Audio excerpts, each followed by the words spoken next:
uzwe ukukhuluma nabo abantwana bakho mabazwe wena uqobo wena Nkosi uthinta izabo inhliziyo ekuseni ngegama nangegazi likaJesu Kristu waseNazaretha.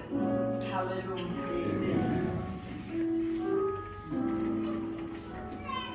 Lithi njengoba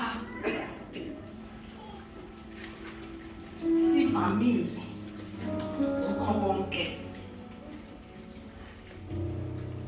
lisifundisa ngokukholwa. Uma ngiza nomnikelo wami ekuseni ngumnikela kuNkulunkulu,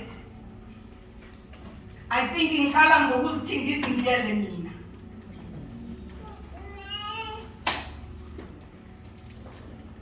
Ngizinikela mina uqobo.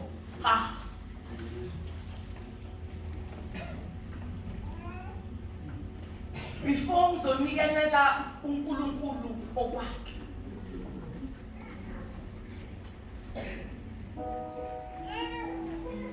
Ngoba ngiyakholwa. Ngikwenziswa yini lo engikwenzayo ngikwenziswa ukukholwa. Uma ngingakholwa, I don't think ukuthi ngawuletha umnikelo wami mina. Ngiwulethiswa ukukholwa.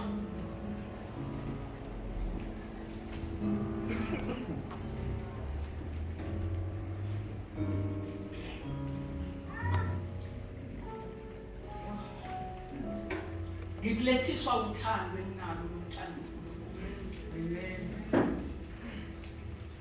I don't think ukuthi ngawuletha umnikelo wami la ngamthanda uNkulunkulu. Ngoba anginikeleli umuntu, nginikelela uNkulunkulu. Lolo thando enginalo malingisize ekuseni ngifezekise lento. Lapha ku9 lithi ngokuba niyawazi umusa weNkosi yethu Jesu Kristu ukuthi nakuba eqedile waba ngenxa yethu.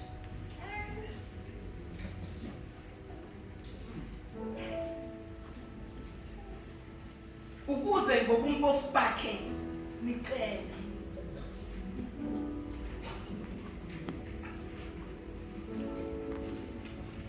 Walenza isiphambano elengela thina ukuthi sicele. Sesicelile simbonga ngabe kuseni. Kuvuka uthando lokuthi simbonge ngakwenza kithi. Sisangena kule nkonzo akuvume kuloyana. Akakholwe ukuthi ngemivimbo yakhe ngasindiswa. Ngemivimbo yakhe ngaphiliswa. Ingakho namhlanje kule ndawo. Kwangathi umusa weNkosi ungasenamela sonke sisekhona. Ilona loyo nganikela ngakho anakho. Bese kuba iphunge imlando njengoba kusile. Hallelujah.